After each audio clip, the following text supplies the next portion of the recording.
Hey, welcome back. It's KOMA. I am Jennifer Lee. It's an awesome 80s weekend.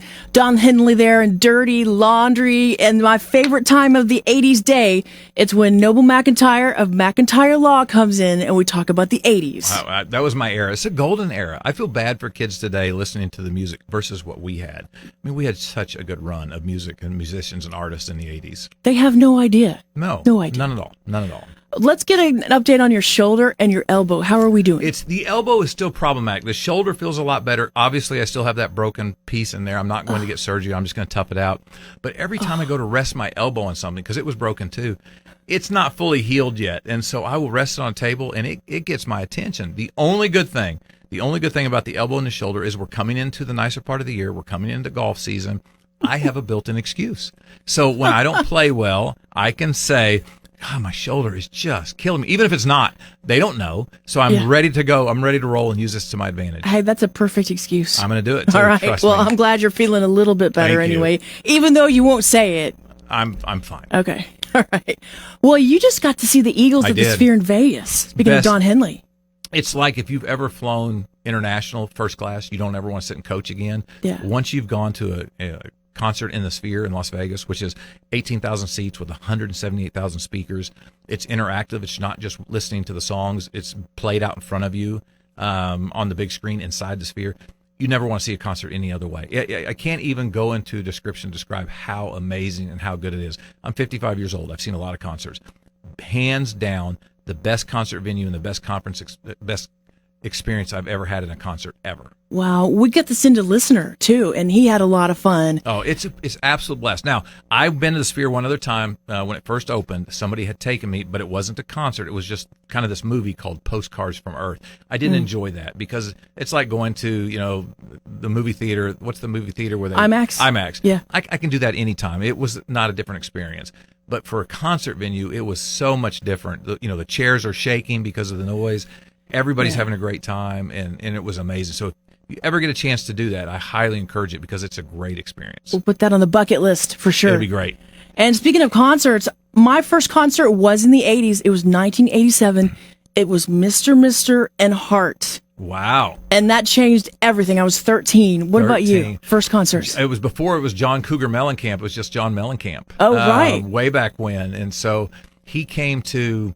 It was in Oklahoma City, but I lived in Burns Flat, and I don't remember why we came in. And I'd never really been to a concert. I was a small town Burns Flat kid. You know, I had 21 people in my class.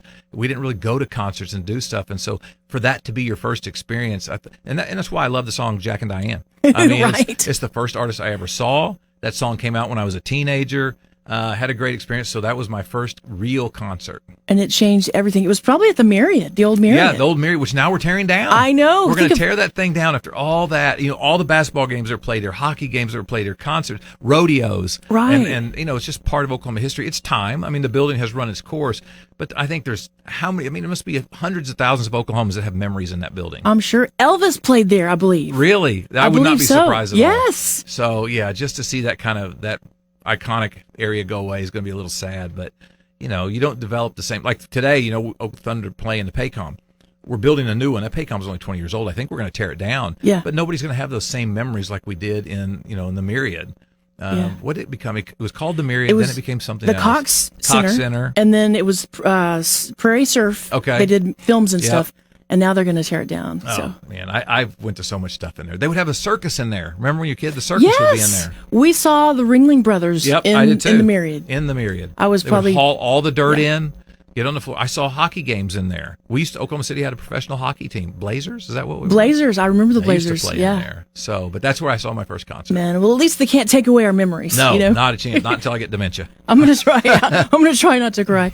And speaking of concerts, it's spring and summer's on the way. A lot of people are going to festivals, to events, concerts.